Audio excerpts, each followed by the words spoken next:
ನಮಸ್ಕಾರ, ನೀವು ನೋಡ್ತಾ ಇದ್ದೀರಾ ಶ್ರೀ ಮಾರಿಕಾಂಬಾ ಡಿಜಿಟಲ್ ಟಿವಿ. ನಾನು ಸೃಷ್ಟಿ ನಾಯ್ಕ್. ಮುರುಡೇಶ್ವರದಲ್ಲಿ ನಿರ್ಮಾಣಗೊಂಡಿರುವ ಓಪನ್ ವ್ಯೂ ಎಂಬ ರೆಸಾರ್ಟ್ ಕುರಿತು ವಿವಾದ ಮತ್ತೆ ತೀವ್ರಗೊಂಡಿದೆ.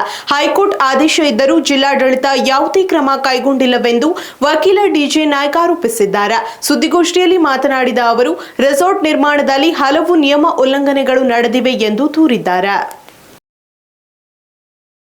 ಮುರುಡೇಶ್ವರದಲ್ಲಿ ನಿರ್ಮಾಣಗೊಂಡಿರುವ ಓಷನ್ ವ್ಯೂ ರೆಸಾರ್ಟ್ ವಿರುದ್ಧ ಮತ್ತೆ ಗಂಭೀರ ಆರೋಪ ಕೇಳಿಬಂದಿವೆ.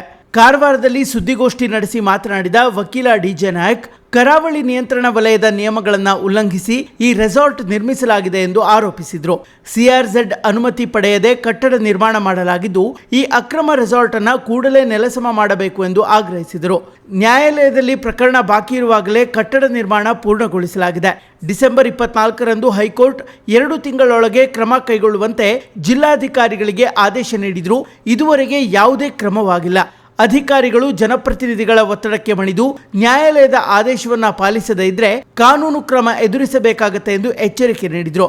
ಇನ್ನು ಜಿಲ್ಲೆಯಲ್ಲಿ ಲ್ಯಾಂಡ್, ಸ್ಯಾಂಡ್ ಮತ್ತು ಡ್ರಗ್ ಮಾಫಿಯಾ ಅಟ್ಟಹಾಸ ಹೆಚ್ಚುತ್ತಾ ಇದೆ ಎಂದು ಹೇಳಿದ ಅವರು, ಮುರುಡೇಶ್ವರ, ಗೋಕರ್ಣ ಮತ್ತು ದಾಂಡೇಲಿಯಲ್ಲಿ ಟೂರಿಸಂ ಹೆಸರಿನಲ್ಲಿ ಅಕ್ರಮ ಚಟುವಟಿಕೆಗಳು ನಡೀತಾ ಇವೆ ಎಂದು ಕಳವಳ ವ್ಯಕ್ತಪಡಿಸಿದರು. ಸುದ್ದಿಗೋಷ್ಠಿಯಲ್ಲಿ ಕೃಷ್ಣ ಭಟ್, ಶಿವರಾಮ್ ದೇಸಾಯಿ, ಕುಮಾರ್ ಗಾಂವ್ಕರ್, ಪರಶುರಾಮ್ ಸೇರಿದಂತೆ ಇನ್ನಿತರರು ಉಪಸ್ಥಿತರಿದ್ದರು. ಅದು ಕೋರ್ಟಿಗೆ ಬೆಲೆನೇ ಇಲ್ಲ, ಕಾನೂನು ಬೆಲೆನೇ ಇಲ್ಲ ಅನ್ನೋ ಪರಿಸ್ಥಿತಿ ಬಂದಿದ್ರೆ ಒಂಥರ ಬಿಹಾರ ಆಗ್ಬಿಟ್ಟಿದೆ ಅಂತ ನನ್ಗೆ ಅನಿಸ್ತದೆ. ಉತ್ತರ ಕನ್ನಡ ಇದು ಆಗಬಾರ್ದು ಮುಂದೆ ಅನ್ನೋ ಸಲುವಾಗಿ ನಾನು ಇವತ್ತು ಪ್ರೆಸ್ ಮೀಟ್ ಮಾಡ್ತಿದ್ದೆ. ಅಧಿಕಾರಿಗಳಿಗೂ ಈ ಮೂಲಕ ನಾನು ಎಚ್ಚರಿಕೆ ಕೊಡ್ತೇನೆ. ನೀವು ಕಾನೂನಿನ ಪ್ರಕಾರ ಏನೋ ಕ್ರಮ ಕೈಗೊಳ್ಳಬೇಕಾದ್ರೆ ನಿಮ್ಮ ತಲೆ ಬರ್ತದೆ, ಜನಪ್ರತಿನಿಧಿಗಳು ತಪ್ಪಿಸ್ಕೊಂಡು ಹೋಗ್ತಾರೆ. ಆದ್ರಿಂದ ಈ ಮೂಲಕ ನಿಮ್ಗೆ ಎಚ್ಚರಿಕೆ ಕೊಡ್ತಿದ್ದೇನೆ.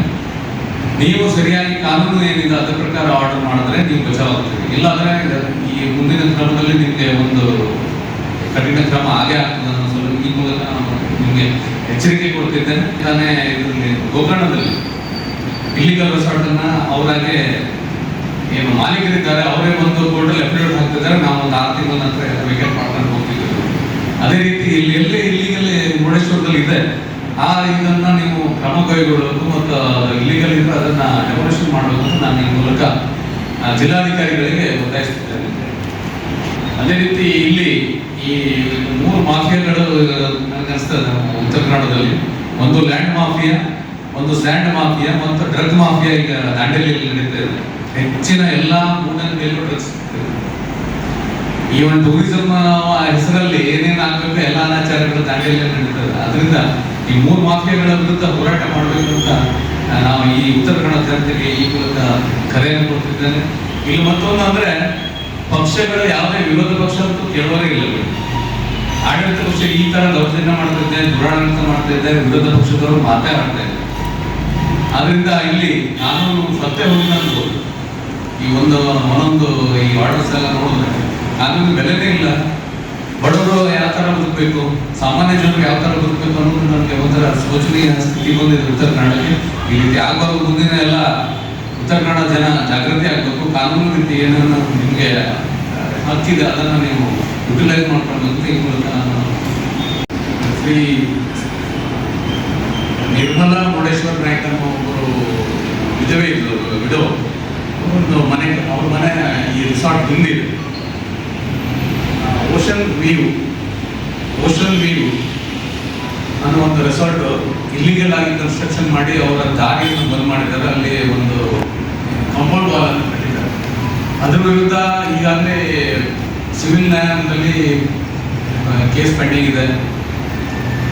ಪೆಂಡೆನ್ಸಿ ಆಫ್ ದಿ ಸೂಟ್ ಏನ್ ಮಾಡಿದ್ದಾರೆ ಅವರು, pendency of the suit building ಕಟ್ಟಿ ಮುಗಿಸ್ಬಿಟ್ಟಾರೆ.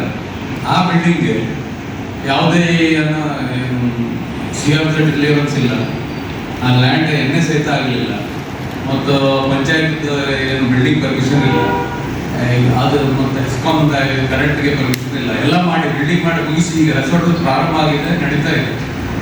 ಅದರಿಂದ ನಾವು civil dependency of the suit construction ಮಾಡಿದ್ರೆ ನಡೀತಾ ಇದೆ. ಇನ್ನೊಂದು ಸೈಡ್ ನಾವು ಹೈಕೋರ್ಟ್ಗೆ ಇವರು ಅರ್ಜಿಯನ್ನು ಸಲ್ಲಿಸಿದ್ರು. ನಿರ್ಮಲಾ ವಿಧವೆ ಇದ್ದಾರೆ, ಅವರು ಸಲ್ಲಿಸಿದ್ರು. ಅದರ ಪ್ರಕಾರ ಈಗಾಗಲೇ 24/3/26 ಆದೇಶ ಆಗಿದೆ. DC ಅವರಿಗೆ ಆದೇಶ ಮಾಡಿದ್ದಾರೆ. ಅದನ್ನ ಏನು ಎಂಕ್ವೈರಿ ಮಾಡಿ ಅದನ್ನ ಏನಿದೆ ವಸ್ತುಸ್ಥಿತಿಯನ್ನು ಮಾಡಿ 2 ಜನರಿಗೆ ನೋಟಿಸ್ ಮಾಡಿ ಎಂಕ್ವೈರಿ ಮಾಡಿ ಅದನ್ನು ಆರ್ಡರ್ ಪಾಸ್ ಮಾಡಿ ಅಂತ ಆಗಿದೆ. ಅವ್ರಿಗೊಂದು 2 ತಿಂಗಳ ಟೈಮ್ ಕೊಟ್ಟಿದ್ದಾರೆ. ಈಗ ವಸ್ತುಸ್ಥಿತಿ ಏನಂದ್ರೆ ಈ ರೆಸಾರ್ಟ್ ಏನು ಕಟ್ಟಿದ್ದಾರೆ, ಆ ರೆಸಾರ್ಟ್ ಸರ್ವೆ ನಂಬರ್ 76/5 ಕಟ್ಟಿದ್ದಾರೆ. ಅದನ್ನು ಇಲ್ಲಿಗೆಲ್ಲ ಕಟ್ಟಿದ್ದಾರೆ. ಅದಕ್ಕೆ ಯಾವುದೇ ಪರ್ಮಿಷನ್ ಆಗಲಿ ಅಂದರೆ 50 ಮೀಟರ್ಸ್ CR ಇದೆಲ್ಲ ಇದೆ, ಪ್ಯಾರಾಮೀಟರ್ನಲ್ಲೇ 50 ಮೀಟರ್ಸ್ CR ಪ್ಯಾರಾಮೀಟರ್ನಲ್ಲೇ ಇದೆ. ಅದಕ್ಕಿಂತ ಮೊದಲು ಏನು ಮಾಡಿದ್ದಾರೆ, ಆ ಇನ್ನೊಂದು ಜಾಗದ ಏನು ಇಕೋ ಟೂರಿಸಂಗೆ ಪರ್ಮಿಷನ್ ಆಗಿದೆ, ಇಕೋ ಟೂರಿಸಂ ಬೇರೆ ಒಂದು ಜಾಗಕ್ಕೆ ಒಂದು ಪರ್ಮಿಷನ್ ತಗೊಂಡು ಈ ಜಾಗದಲ್ಲಿ ಇಲ್ಲಿಗಲ್ ಕನ್ಸ್ಟ್ರಕ್ಷನ್ ಕಟ್ಟಿದ್ದಾರೆ. ಅದನ್ನ DC ಅವರು ಯಾವುದೇ ಇದನ್ನ ಈ ತನಕ ಎಂಕ್ವೈರಿ ಮಾಡಲಿಲ್ಲ, ಏನಿಲ್ಲ, ಏನೇ ಮಾಡಿದ್ರು ಅದು ಗೊತ್ತಿಲ್ಲ. ಇದೇ ರೀತಿ ದಾಂಡೇಲಿಯಲ್ಲಿ ನಡೀತು, ಈ ಮುರುಡೇಶ್ವರದಲ್ಲಿ ನಡೀತು, ಎಲ್ಲ ಕಡೆಯಲ್ಲೂ ಈ ಒಂದು ಇಲ್ಲಿಗಲ್ ಆಕ್ಟಿವಿಟೀಸ್ ನಡೀತಿದೆ. ಇಲ್ಲಿ ಈ ಉತ್ತರ ಕನ್ನಡದಲ್ಲಿ ಕಾನೂನಿಗೆ ಆಗಲಿ ಇವನ್ನ ಹೈಕೋರ್ಟ್ ಆರ್ಡರ್ ಸಹಿತ ಬೆಲೆನೇ ಇಲ್ಲದ ಒಂದು ಪರಿಸ್ಥಿತಿ ಬಂದಿದೆ. ಈಗ ಯಾಕಾಗ್ತದೆ ಅಂದ್ರೆ ಇಲ್ಲಿ ಆಡಳಿತ ನಡೆಸುವಂತ ಜನಪ್ರತಿನಿಧಿಗಳು ಮತ್ತು ಇಲ್ಲಿ ಅಧಿಕಾರಿಗಳು ಅವರು ಒತ್ತಡದಂತೆ ಕೆಲಸ ಮಾಡುವಂತ ಪರಿಸ್ಥಿತಿ ಇದೆ. ಇದು ಆಗ್ಬಾರ್ದು ಅನ್ನೋ ಸಲುವಾಗಿ ನಾನು ಇವತ್ತು ಜಿಲ್ಲೆಯಲ್ಲಿ ಯಾವುದೇ ಆಕ್ಟಿವಿಟೀಸ್ ಎಲ್ಲ ಒಂದು 5-6 ವರ್ಷ ನಾನು ಎಲ್ಲ ಆಕ್ಟಿವಿಟೀಸ್ ಬಂದ್ ಮಾಡಿ ನಾನು ವೃತ್ತಿಯಲ್ಲಿ ನಿರತರಾಗಿದ್ದೆ. ಬಟ್ ಇಲ್ಲಿ ಈ ಜಿಲ್ಲೆಯಲ್ಲಿ ಈ ತರ ಅನ್ಯಾಯ ಆಗಿದೆ ಅನ್ನೋ ನೋಡೋದನ್ನ ಅದನ್ನು ನಾನು ವಿರೋಧಿಸಲೇಬೇಕು ಅಂತ ನಾನು ಇವತ್ತು ಒಂದು